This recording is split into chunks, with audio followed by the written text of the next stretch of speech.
नमस्कार, आप देख रहे हैं सी न्यूज भारत और मैं हूं आपके साथ ज्योति अरोरा। खबर राजधानी लखनऊ से है, जहां भारतीय किसान यूनियन लोकतांत्रिक के प्रदेश अध्यक्ष व प्रवक्ता मनीष यादव ने भू माफिया व हिस्ट्री शीटर लल्लू यादव से अपनी जान का खतरा बताया है। इस संबंध में किसान नेता मनीष यादव ने भू माफिया लल्लू यादव के खिलाफ पुलिस कमिश्नर डीके ठाकुर से लिखित शिकायत की है।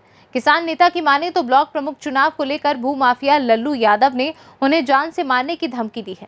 पुलिस कमिश्नर डीके ठाकुर को दिए गए शिकायती पत्र में किसान नेता मनीष यादव ने कहा है कि लखनऊ के टॉप 10 अपराधी लल्लू यादव द्वारा उनकी हत्या की साजिश रची जा रही है और इस दौरान उनके ऊपर हमला अथवा उनकी हत्या हो जाती है तो सारी जिम्मेदारी भू माफिया लल्लू यादव की होगी।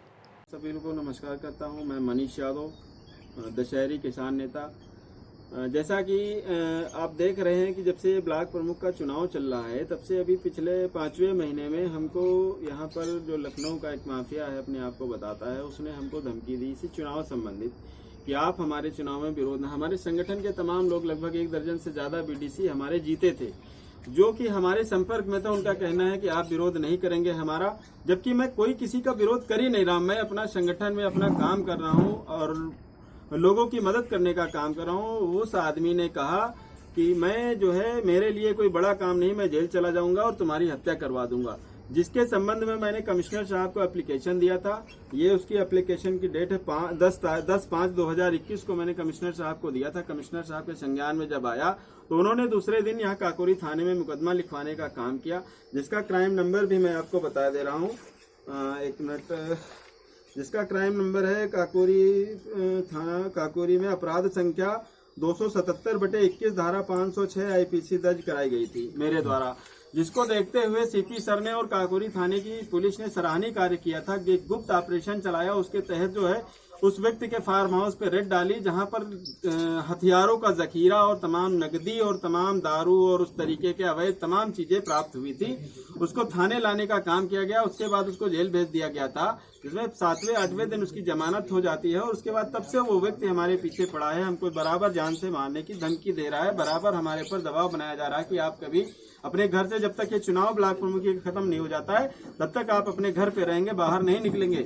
इसलिए मैं आप लोगों के माध्यम से सरकार तक ये बात पहुंचाना चाह रहा हूं कि सरकार ने 2017 के चुनाव में एक वादा किया था उत्तर प्रदेश की जनता से कि न गुंडा राज न भ्रष्टाचार। तो आज इन गुंडे माफियाओं को संरक्षण मंत्री और सांसद विधायक क्यों देने का काम कर रहे हैं? तमाम मंत्रियों के साथ वो फोटो खींच कर लाता है और क्षेत्र के लोगों को दिखाने का काम करता है कि भाजपा सरकार हमारे साथ है, योगी जी हमारे साथ है, हमने 2 करोड़ रुपए देकर टिकट ले लिया है।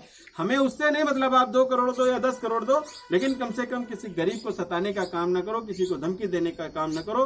ये जनता का चुनाव नहीं है, ये बीडीसी का चुनाव है। जिसको देना चाहेंगे वो देंगे, लेकिन हमारे पीछे पता नहीं किस लिए पड़े। इसलिए मैं आप लोगों के माध्यम से सरकार तक ये बात पहुंचाना चाहता हूं।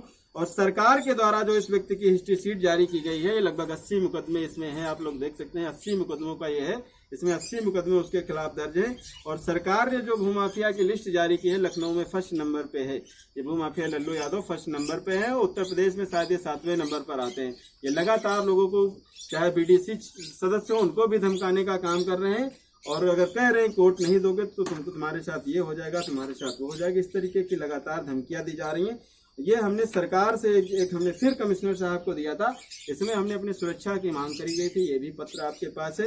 उसके बाद उनके साथ पूरे जितने क्षेत्र के, मैं कहता हूँ लखनऊ के जितने गुंडे मवाली हैं, आज एक गैंग बनाकर यहाँ काकोरी में टिके हुए हैं।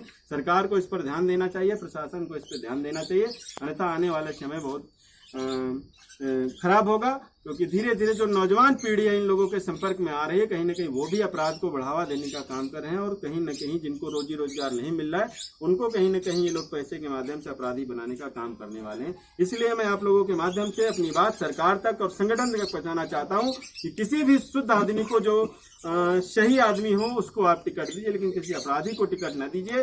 बाकी आपकी मर्जी किसको देंगे, क्योंकि मुझे अपनी जो पीड़ा थी, अपनी सुरक्षा की बात थी, मुझे धमकाया जा रहा था, वो सारी चीजें मैंने आपके बीच रख। क्या लगता है कमिश्नर पुलिस जो है वो इस पर कितना ध्यान दे रही है इस मामले में? कमिश्नर पुलिस ने काम किया अपना, पुलिस ने काम किया। अगर पुलिस ने काम नहीं किया होता तो 20 गाड़ियों का फोर्स गुप्त ऑपरेशन चलाकर उसको जेल भेजने का काम नहीं किया। इसलिए मैं पुलिस पे उंगली नहीं उठा रहा। इसमें सरकार के लोग शामिल है। सरकार के लोग पैसे के दम पर पैसा लेकर उस व्यक्ति को बढ़ावा देने का काम कर रहे हैं। जबकि योगी आदित्यनाथ जी और प्रधानमंत्री जी ने कहा था कि किसी भी गुंडे माफिया को कोई विधायक, कोई सांसद, कोई जिला अध्यक्ष या कोई मंत्री कोई संरक्षण नहीं देगा। उत्तर प्रदेश में तमाम अपराधियों का घर गिराया जा रहा है। तमाम अपराधियों को जो है जिनके ऊपर 5-5, 4-4 मुकदमे हैं, उनकी संपत्तियां जब्त करी जा रही हैं। अभी कल एक लखनऊ में दाऊदपुर सांसद, उनकी 100 करोड़ की बिल्डिंग गिराई गई, लेकिन इस व्यक्ति पर 80 मुकदमे होने के बाद आखिर ये व्यक्ति खुला क्यों घूम रहा है? और खुला घूमने के बाद क्षेत्र में लोगों को धमकाने का भी काम कर रहा है, मुझे भी धमकी देने का काम कर रहा है। इस तरीके की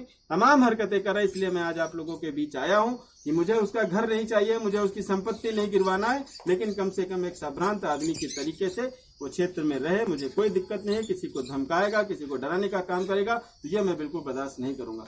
अगर इस पे कोई कार्रवाई अगर ठीक ढंग की आपकी संतुष्टिजनक नहीं होती है, उसके बाद अगला कदम क्या होगा? नहीं, अगला कदम हम क्या करेंगे? हम तो अपना प्रयास कर रहे हैं। मुझे मौत से डर नहीं लगता है।